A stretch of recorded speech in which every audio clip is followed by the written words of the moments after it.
একটি পাখি ও একটি গাছের কাহিনী।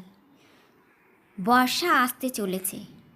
একটি পাখি নিজের বাচ্চাদের নিয়ে নতুন বাসা তৈরি করার জন্য একটি নদীর ধারে গেল। সেখানে দুটি গাছ ছিল।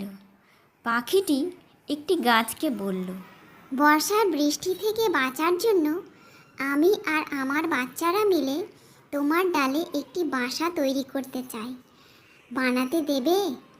গাছেরা কখনো কাউকে আশ্রয় দিতে বারণ করে না, কিন্তু সেই গাছটি খুবই ক্রুদ্ধভাবে পাখিটিকে বাসা বানাতে বারণ করে দিল। পাখিটি তারপর সেখানেই দ্বিতীয় গাছটির কাছে গেল আর সেই গাছটি বাসা বানানোর অনুমতি দিয়ে দেয় পাখিটিকে। বর্ষা শুরু হয়ে গেল। একদিন প্রচণ্ড বৃষ্টি এলো।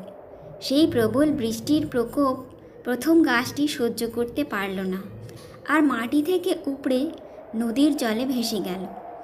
গাছটিকে ভাসতে দেখে পাখিটি বলল, হে গাছ, একদিন আমি তোমার কাছে আশ্রয় চাইতে এসেছিলাম, কিন্তু তুমি খুবই ক্রুদ্ধভাবে বারণ করে দিয়েছিলে। তোমার এই ব্যবহারের শাস্তি আজ ভগবান তোমায় দিচ্ছেন, যেভাবে তুমি নদীর জলে ভেসে যাচ্ছ। গাছটি খুব শান্তভাবে উত্তর দিল, আমি জানতাম আমার শেকড় দুর্বল হয়ে গেছে, আর এই প্রবল বর্ষায় আমি দাঁড়িয়ে থাকতে পারবো না। আমি তোমার আর তোমার বাচ্চাদের প্রাণ বিপদে ফেলতে চাইনি, তার জন্য তোমাকে কঠোরভাবে বারণ করতে হয়েছে।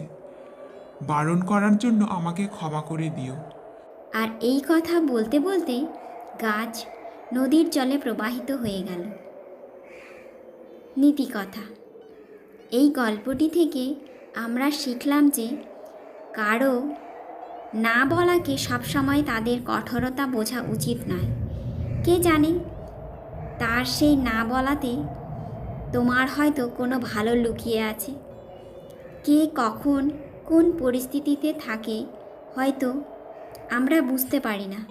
তার জন্য কারো চরিত্র আর ব্যবহারকে তাদের বর্তমান ব্যবহার না মনে করাই উচিত।